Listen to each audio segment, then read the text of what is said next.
Welcome to Public Health on Call, a podcast from the Johns Hopkins Bloomberg School of Public Health, where we bring evidence, experience, and perspective to make sense of today's leading health challenges. If you have questions or ideas for us, please send an email to publichealthquestion@jhu.edu. That's publichealthquestion@jhu.edu for future podcast episodes. It's Lindsay Smith-Rogers. Today, the wellness industry. Dr. Nancy Karreman is a postdoctoral researcher at the University of Cambridge, and Dr. Nason Maani is an associate professor at the University of Edinburgh Global Health Policy Unit. They speak with Dr. Josh Sharfstein about their new article in the Millbank Quarterly about who's trying to sell us wellness, how much we're spending, and what can go wrong. Let's listen. Dr. Nancy Karreman and Dr. Nason Maani, thank you so much for joining me today on Public Health on Call to talk about your really interesting article just out in the Millbank Quarterly on the wellness industry. Now, before we jump in, I just want to say some people think of wellness as a state of being. Other people think about it as an admirable goal. You talk about it as an industry. Why? Dr. Karreman? Well, first of all, thanks so much, Josh, for having us today. I think what Nason and our other colleagues on the paper realized is that not only are we getting sort of lots of like wellness content, wellness imagery, wellness discourse kind of pushed to us through social media, but that this is all commodified and commercialized in a particular way. And that makes lots and lots of money. And we come from a background where we think about big business, big food, big tobacco, big alcohol. And we came to realize, I think that there's something here about big wellness. We really wanted to write about it. Dr. Maani, what was particularly interesting for you about big wellness? Yeah, I think in part it's the fact that it really is quite big. I think in our minds, we often think of wellness and the actors in wellness as almost like the little guy fighting back against this like big system of like healthcare or pharma, right? Like that, a lot of the branding is kind of that way. But in reality, we're talking about a huge industry with some truly enormous players. And that has lots of implications, both for individuals trying to navigate online environments and figure out what they need to do to be and stay healthy, and also for those of us interested in regulation. How big are we talking here? I mean, we're talking billions and billions of dollars. And we're talking actors as large as some of the biggest food companies in the world, like Nestle, marketing on the basis of wellness. So these are really pretty enormous forces. And they're not just enormous financially, they're also enormous in the context of our culture. When we think about some of the biggest podcasters in the world, and when we think about some of the people making health policy decisions in government, we see very strong links to the wellness industry.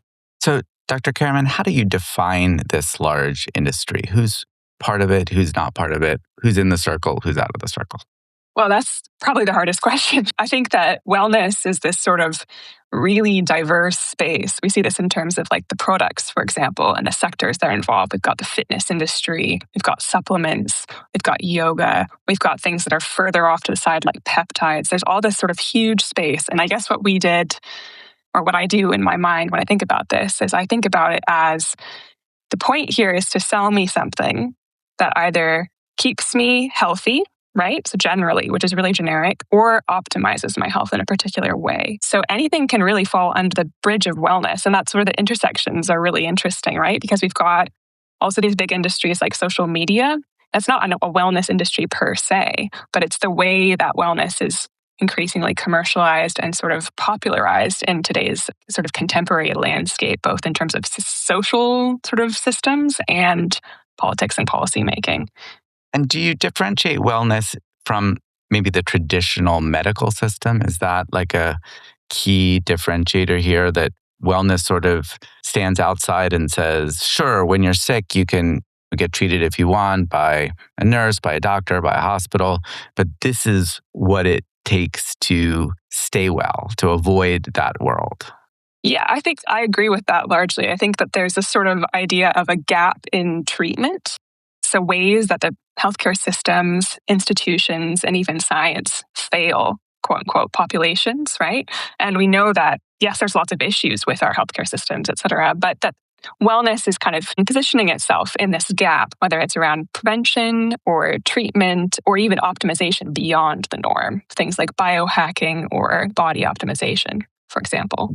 Dr. Maani, in the paper, you talk about why this industry is so attractive to people. You don't grow to billions and billions of dollars by selling something that people don't want. Well, one of the reasons is there is a genuine unmet need out there. And you see this in public discourse, right? You see this in opinion polling in many countries around the world. People feel like the current system doesn't sufficiently value them. They feel left behind. And so part of these kind of marketing messages appeal precisely because there is this genuine unmet need. I think the scale is part of the problem, though, in the same way that actually the US healthcare system suffers from. Like there's a genuine need for healthcare in the US, in large part because we have had a large failure of prevention, right? So you have this huge preventable disease burden. And if you monetize that, then you end up with a huge medical bill, right? And in the same way, the wellness industry is a result of monetizing a failure of healthcare. So you have a failure of prevention that costs a lot in healthcare, and you have a failure of healthcare that costs a lot in terms of wellness products and trying to meet that unmet need.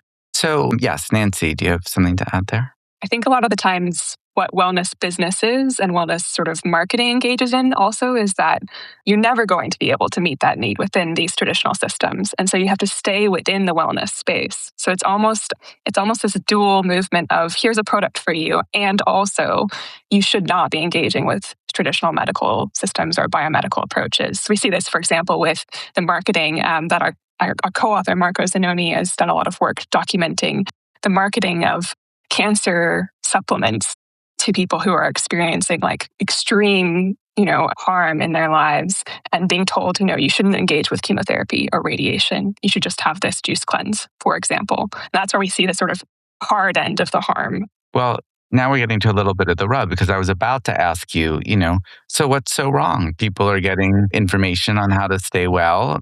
They're paying for it voluntarily. Who could be upset? Here, you're suggesting one reason, if it's keeping people from life-saving treatment, that's not so good, obviously. What else are you guys concerned about that led you to write a whole article about the industry? Dr. Maani?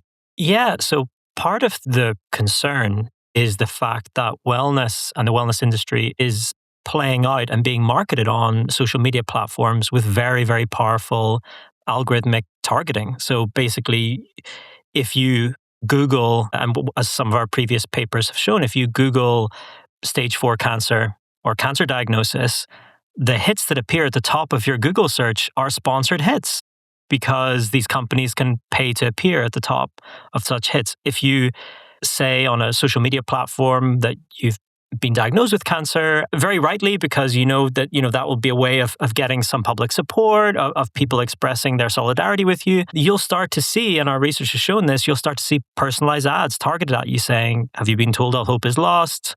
We have a clinic here. Here are some products. They'll show patient testimonials. They'll have people in medical-looking garb. And so part of the challenge is the combination of wellness and social media that means these kind of ads can be very targeted, very persuasive. And those who are not in that relationship, those who have not engaged in those behaviors online, won't see that at all. So there's something about just that sheer power asymmetry, right? That it's not simply a question of choice. It's a question of commercial environments actively targeting these people. Dr. Karreman, what keeps you up at night about the wellness industry? Well, I don't want to jump too far ahead, Because but I'm sure they have something to sell you for trouble sleeping. Yeah, well, exactly. I think one of the things that really troubles me about the popularization of wellness as a primary source of information, as well as a primary quote unquote system for people to seek out help with, is not the fact people seek help. That makes complete sense. We've talked about why that is, right? But it's the fact that you end up with this displacement potential, right? You see that, we're public health scholars. We think it's great that we do sort of prevention at a whole population level to try and help people not have to make a choice for their health as much or always, then you sort of take that burden away. But with wellness, you have to be in that space of self-optimization all the time. And sort of moving target of you're never going to reach a state of complete wellness. And the way that sort of wellness works is that it's an aspirational goal, right? So if we are living to this sort of standard of complete and total wellness, whatever that means, then it starts to look like public health interventions like water fluoridation, for example. Like how does that fit into that strategy? How does that, does it get sort of displaced? Is it getting replaced? And I'd say maybe gesturing towards current politics that it might be. In other words, suddenly the burden on prevention and wellness is one person's alone. It's your willingness to subscribe to a particular type of product instead of what we do together to assure the conditions where we can be healthy, which is kind of the definition of public health. Yeah. And it's not just willingness, it's ability to pay, because you always have to pay to consume wellness products. They're never really free.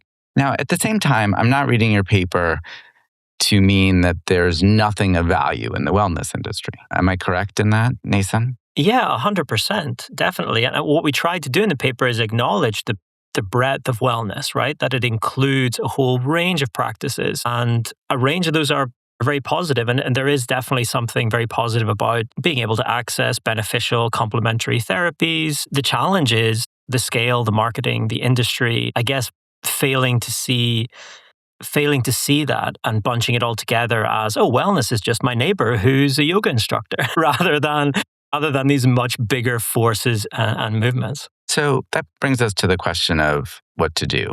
And in the paper, you don't get into great detail, but I think the idea is, how do you keep as much of the good stuff as possible without bringing along a lot of the bad stuff, which could include misleading people, keeping people from treatments that they need, or sapping support, as you guys say, from collective efforts that really do make an enormous difference. Where do we start there, Dr. Karreman?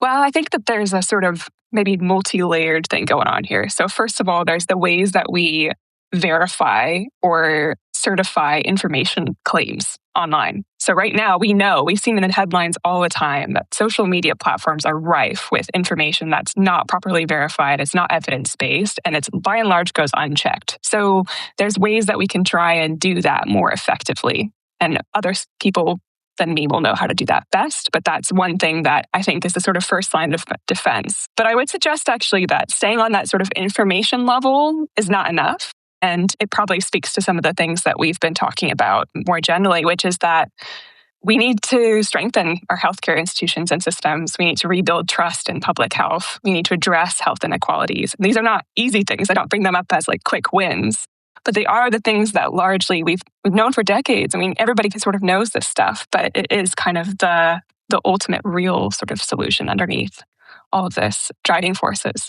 Interesting. So you're suggesting that while claims can be regulated, products can be regulated, it's that consumer attraction to these products in this industry generally that reflects some gaps in our healthcare system, in our society, and paying attention to those is just as important as those regulatory issues. Am I hearing that correctly? Yeah, completely. You can fix the sort of information online, but it's not going to fix the inequality. That means that people are turning towards wellness because they can't access what they need. Dr. Maani, what's in your mind when you think about the future here? Yeah, in my mind, I think is both of these elements and how interrelated they are. Ultimately, you can't out-treat a population that's suffering because of the foundational forces that shape health. Like, you can't out-treat that. And you can't out-wellness population that isn't finding the treatment that it needs because of those fundamental forces. Yes, we need to create better information environments, and we need to deal more proactively with health misinformation online, but we have to address the fundamental cracks that these kind of companies are exploiting, right? Because otherwise we're doing a disservice to the populations we serve. Dr. Nason Maani, Dr. Nancy Karreman, thank you so much for joining me to talk about your fascinating paper. We'll link to it in the show notes here on Public Health on Call. Thank you very much. Thanks so much for having us. Public Health on Call is a podcast from the Johns Hopkins Bloomberg School of Public Health Produced by Joshua Sharfstein, Lindsay Smith-Rogers, Stephanie Desmond, and Rachel Walsh. Audio production by Michael Bonfils, Matthew Martin, and Philip Porter, with support from J.B. Arbogast, Spencer Greer, and Chip Hickey. Distribution and social media by Rachel Walsh, with support from Nick Moran and Brianna Iacovelli. Follow us on Instagram and Blue Sky at Public Health Pod for more public health takes and special content. If you have questions or ideas for us, please send an email to publichealthquestion@jhu.edu. That's publichealthquestion@jhu.edu for future podcast episodes. Thank you for listening.